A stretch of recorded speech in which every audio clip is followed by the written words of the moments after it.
विकी कौशल की फिल्म छावा के रिलीज के बाद औरंगजेब और उनकी क्रूरता फिर चर्चा में है। इस फिल्म में विकी कौशल ने छत्रपति संभाजी की भूमिका निभाई। वैसे तो दक्कन जीतने के प्रयास में औरंगजेब और मराठाओं की दुश्मनी छत्रपति शिवाजी के दौर से शुरू हुई थी, लेकिन शिवाजी के देहांत के बाद सत्ता पर काबिज होने वाले छावा यानी छत्रपति शिवाजी महाराज को षड्यंत्र रचकर औरंगजेब ने गिरफ्तार कराया। इसके बाद शुरू हुआ यातनाओं का दौर। छत्रपति संभाजी पर इस्लाम कबूल करने का दबाव बनाया। जब संभाजी ने ऐसा नहीं किया तो उनकी आंखें फोड़ दी, जुबान काट दी, शरीर का एक एक हिस्सा काटकर तुलापुर नदी में फेंकवाया गया। इस फिल्म के बाद औरंगजेब की क्रूरता पर नई बहस छिड़ गई है। औरंगजेब अपने भाई बहन, पिता और दुश्मनों से कैसा सलूक करता था, इस मुद्दे पर इतिहासकार इरफान हबीब ने बताया कि उपनिषदों को विश्व पटल पर जो प्रसिद्धि मिली उसमें औरंगजेब के भाई दारा शिकोह का हाथ रहा। दारा शिकोह ने हिंदू मुस्लिम धर्मों के बीच की खाई को पाटने के लिए कई प्रयास किए। दारा ने बनारस के पंडितों को दिल्ली बुलवाया और 52 उपनिषदों का फारसी में अनुवाद का कार्य प्रारंभ किया।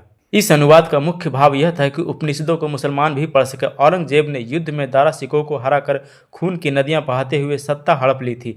30 अगस्त 1659 को औरंगजेब ने दिल्ली में दारा शिकोह की हत्या कर दी थी। सत्ता पाने के लिए कुछ भी करने को तैयार था औरंगजेब। गौरतलब है कि शाहजहां को अपने चारों बेटों दारा शिकोह, शाह शुजा, औरंगजेब और मुराद में से सबसे ज्यादा लगाव दारा शिकोह से था। हालांकि मुगलों ने उत्तराधिकारी यानी राजा के बाद उनके गद्दी का वारिस कौन होगा, इसका सही तरीका या नियम नहीं मिलता है, लेकिन औरंगजेब को लगता है कि शाहजहां के बाद दारा शिकोह ही अगला बादशाह बनेगा। बदले की आग में औरंगजेब सत्ता हासिल करने के लिए कुछ भी कर गुजरने को तैयार था। यही वजह थी कि उसने सबसे पहले दारा शिकोह को रास्ते से हटाने की योजना बनाई, जबकि दारा शिकोह अपने भाई से बहुत प्यार करता था और उसने बेकाबू हो चुके हाथी से औरंगजेब की जान भी बचाई थी। जब पिता को भेज दिया दारा का कटा हुआ सिर। मुगल सत्ता पाने की लालच में औरंगजेब ने अपने पिता शाहजहां को जेल भिजवाया, फिर दारा शिकोह को जंग में हराया। हालांकि जंग हारने के बाद दारा मैदान छोड़कर भाग गया था, लेकिन औरंगजेब ने दारा को गिरफ्तार करवाया और षड्यंत्र रचकर उनकी गर्दन कलम करवा दी। औरंगजेब सिर्फ दारा शिकोह की हत्या से खुश नहीं हुआ,